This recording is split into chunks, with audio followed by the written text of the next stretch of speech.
आज मैं कुछ ऑब्जेक्टिव क्वेश्चन के बारे में बताऊंगा, इसको याद कर जाइए। किसी वस्तु का द्रव्यमान के बारे में क्या सत्य है?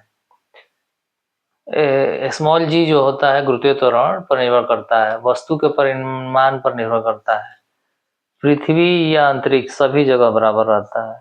बी और सी दोनों सही है, इनमें से कोई नहीं। ठीक, तो द्रव्यमान जो होता है उसका परिमाण पे निर्भर करता है, और किसी भी वस्तु का परिमाण पृथ्वी पे या अंतरिक्ष में कहीं भी एक समान रहता है। ठीक है, तो बी और सी दोनों सही होगा, इसीलिए आंसर डी सही है। ठीक, जी स्मॉल जी जो गुरुत्वीय त्वरण है कौन सी राशि है? अदिश है या सदिश है? तो ये सदिश राशि है, इसका डायरेक्शन हमेशा नीचे की तरफ होता है, एक ही तरफ होगा इसका डायरेक्शन, हमेशा नीचे। मतलब ये पृथ्वी अपने इसको अपने तरफ खींचती है। इसका मान कितना होता है? जी का मान 9.8 मीटर प्रति सेकेंड स्क्वायर, या फिर इसका मात्रक और क्या है? न्यूटन। हाँ, न्यूटन थी, वही मीटर प्रति सेकंड यानी न्यूटन पर केजी, है ना। और कैपिटल जी यह कौन सी राशि है? सदिश या अदिश है?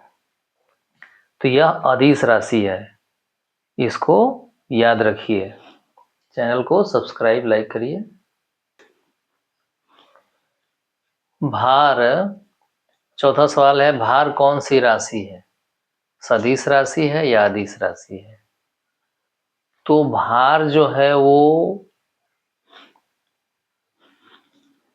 भार जो है उसमें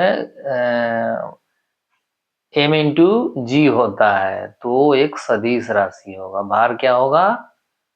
सदिश राशि है। ठीक है, भार का मात्रक क्या है?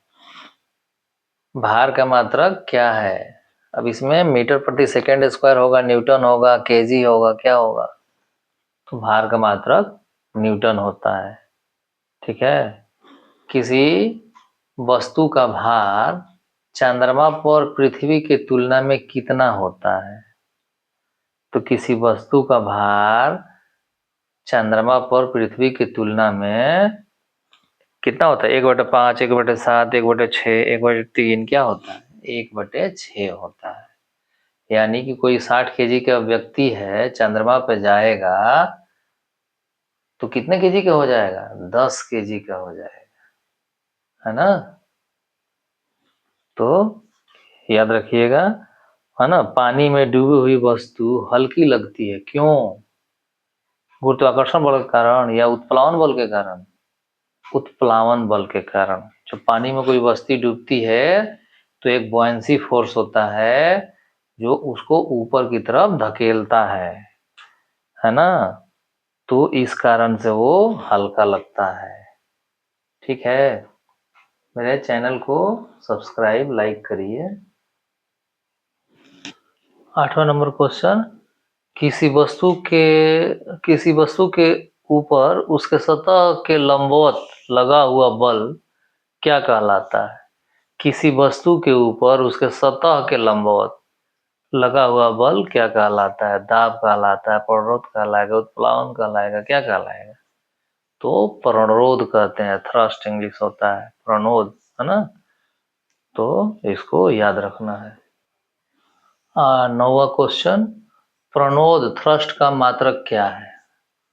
थ्रस्ट का मात्रक क्या है? प्रणोद का मात्रक क्या है? प्रणोद क्या होता है? अभी बताया कि किसी वस्तु के ऊपरी सतह पर लंबवत जो बल लगता है, मतलब वस्तु के लंबवत, ऊपरी सतह पर वस्तु के लंबवत जो बल लगता है उसको हम प्रणोद कहते हैं। प्रणोद का मात्रक क्या है?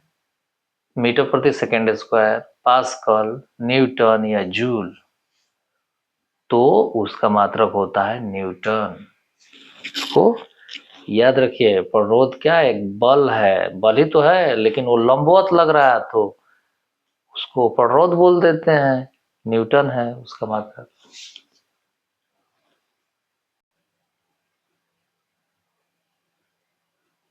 अब ये 10वां सवाल है, कोई वस्तु पानी में आंशिक रूप से डूबकर तैरती है क्यों?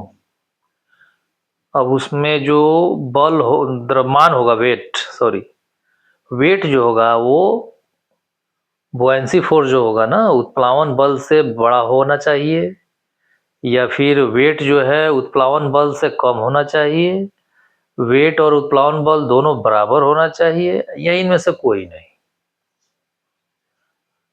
तो आंशिक रूप से डूबी हो और तैरती हो तो उसके लिए क्या होगा? ज्यादा वेट होगा तो डूब जाएगा, अंदर ही रहेगा, डूब जाएगा, नीचे डूब जाएगा वो। ठीक। कम वेट होगा तो आंशिक रूप से डूबेगी और तैरती रहेगी। तो ये वेट कम होगा किससे? उत्प्लावन बल से। तो बी आंसर होगा। ठीक है। जब वेट और उत्प्लावन बल दोनों बराबर होगा तो तैरेगी, लेकिन पूरी तरह से डूब के सतह पे ही टच रहेगा, और ऊपर ही रहेगी लेकिन पूरी तरह से डूबा हुआ रहेगा, है ना। और ये याद रखिए, इसको बार बार रिवाइज करिए, इससे सवाल आता है।